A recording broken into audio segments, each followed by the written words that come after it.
Fidan हाकान के बाद अब एर्दोगन ने इजराइल और लेबनान को सख्ती से चेतावनी दी है। ये चेतावनी को किस तरीके से देखा जाए, कोई बड़ा हमला हो सकता है सर? देखिए, मैं शुरू से MH1 पे कह रहा था कि अब जो अर्दोगन है ये ट्रंप के बिल्कुल सामने आ गया है।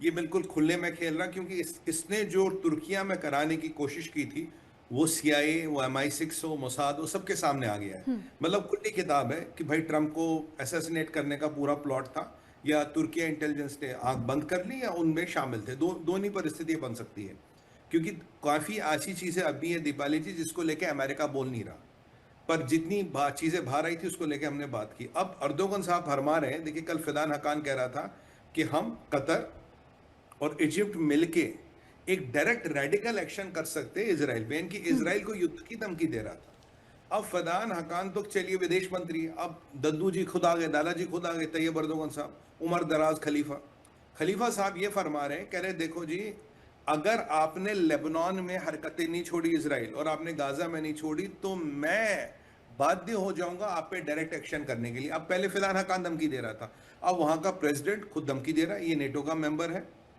और इसकी कई सारी कमियां हैं। देखिए पहले क्या हुआ, अब जैसे अभी आप बात कर रहे थे कि लेबनान, इसराइल ने एक बड़ा अटैक किया, एयर स्ट्राइक की लेबनान के पे, ठीक है जी, उसमें काफी लेबनान के जहादी मारे गए। उसका कारण क्या है कि कल रात को इसराइल की एक फॉरवर्ड पोस्ट पे आपका एंटी टैंक मिसाइल से हिजबुल्लाह ने अटैक किया। इसराइल के 3 सिपाही काफी भयंकर रूप से जख्मी हो गए, शायद ना बच पाए।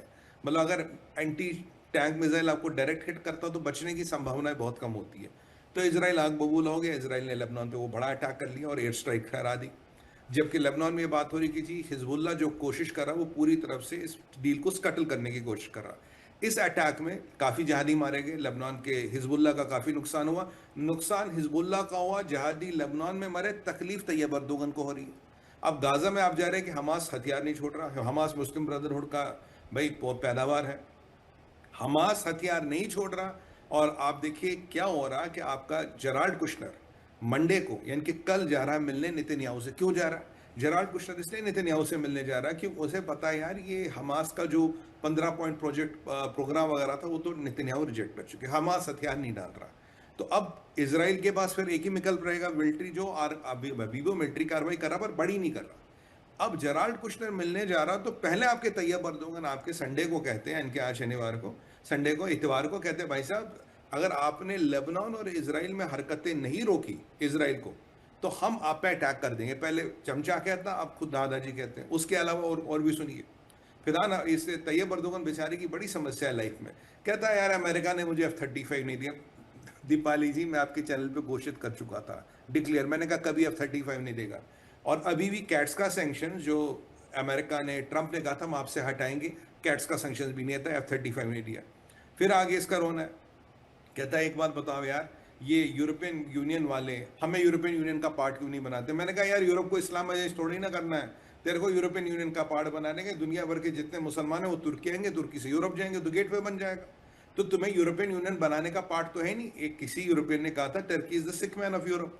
तो आप यूरोपियन यूनियन का पार्ट कभी नहीं बनोगे, जहादी जो आपकी संभावना है, परिस्थितियां, आप कभी नहीं बनोगे। एक उसको ये तकलीफ है मुझे यूरोपियन यूनियन का पार्ट नहीं बना है। मुझे वाकई लग रहा है इस आदमी के पास समय कम है जीवित होने का। अब आपने हमारे प्यू रिसर्च की रेटिंग देखी, लोवेस्ट 2 पाकिस्तान और तुर्किया की रेटिंग थी, और ये दुनिया भर में उनकी रेटिंग हुई है।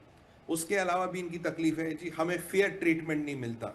भाई साहब आपको क्या फेयर ट्रीटमेंट मिले? मतलब या तो आप बोलो हम मुसलमान हैं, आपके सर पे बैठ के नाचेंगे, तो आपको क्या फेयर ट्रीटमेंट नहीं मिलता? जो जितने आपकी औकात है, जो आपकी हैसियत है, वो फेयर ट्रीटमेंट मिलता है। जी हमें कान का इंजन नहीं मिल रहा। कान का इंजन तो ट्रंप ने बोला ही नहीं था मैं दूंगा। F-35 ट्रंप ने कब बोला मैं तुम्हें दूंगा? मैं 100% आपको कह रहा था नहीं देगा। इसकी सैंक्शन नहीं हटी, इसको यूरोपियन यूनियन से तकलीफ है।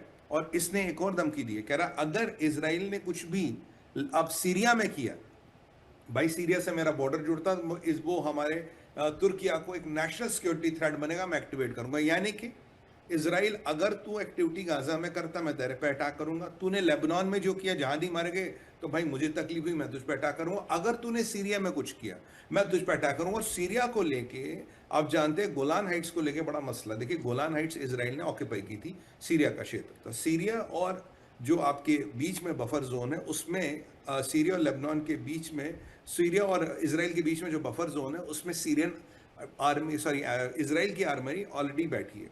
अब ये माना जाता कि दमस्कस इजराइल की तोपों से सिर्फ 25 से 30 किलोमीटर 30 मिनट की दूरी पे है। तो ये इजराइल का प्रेजेंस उसको तकलीफ दे रहा है। जुलानी अपना एयरफोर्स धीरे धीरे धीरे धीरे बनाने की कोशिश कर रहा है। और यहाँ पे देखिए, सीरिया गया था, यूनाइटेड नेशंस कहता जी इनको गोलान हाइट से हटाओ। अभी रोमानिया, अभी कोलंबिया में नई सरकार आई, उसने बोला जी गोलान हाइट्स में इजराइल का आधिपत्य, हम इसको मानते हैं। उसको लेके मोहम्मद बिन सलमान अपोज करे, अभी कतरियों ने भी आज अपोज किया, कहता नहीं नहीं नहीं गोलान वाली बात ठीक है। और अभी आप देखेंगे 4-6 मुसलमान मुल्क मिलकर इसको अपोज करेंगे। अब मुझे ये समझ नहीं आता, मतलब यहाँ कहते हैं ना, किसी का मतलब करेगा तो भरेगा कल्लू मामा। कोई भी कुछ करे, कहीं भी कुछ करे, इस्लाम के नाम पे सब जुड़ जाते हैं। फिर जब ठुकाई कुटाई होती है फिर बोलते भाई ये अल्लाह मुसलमान मार दिए। भाई तुम्हें गोलान हाइट से क्या मतलब? मुझे समझ नहीं आ रहा कतर को गोलान हाइट से क्या मतलब, मुझे समझ नहीं आ रहा ये सऊदियों को गोलान हाइट से क्या मतलब। ये मसला तो पिछले 20-30 साल से इसराइल के कंट्रोल में। गोलान हाइट इसराइल की सुरक्षा के लिए जरूरी है। तो आप क्या चाहते हो कि इसराइल हाथ बांध ऐसे बंद काट के बैठे रहे, हाथ पैर बांध दो, बोलो आओ साहब मार डालो, मतलब या तो आप ये चाहते हो? ये बताता आपको तैयब अर्दोगन की फ्रस्ट्रेशन, तैयब अर्दोगन का पागलपन।